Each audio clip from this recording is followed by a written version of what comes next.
Ang dami kong nakikita sa comment section at sa post na gusto nila na sumuko na sa paggagawa ng content. Mga idol, sa pagiging content creator ay hindi madalian. Sabihin natin ang katotohanan na kahit dumikit tayo sa pinakamalalaking content creator at kahit anong klaseng pagpopromote ang ipagawa mo sa kanila, ay hindi po basta-basta natin makukuha ang totoong tagumpay dito sa pagiging content creator. Makukuha mo lang ang totoong tagumpay dito sa mundo ng content creation kapag natuklasan mo sa sarili mo kung paano mo iaangat ang sarili mo sa pamamagitan ng mga content mo.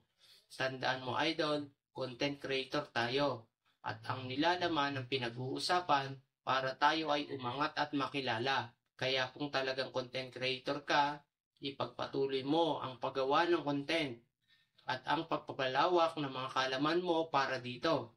Dahil ito ang tutulong para hindi mo maramdaman na gusto mo nang sumuko katulad ng nararanasan mo.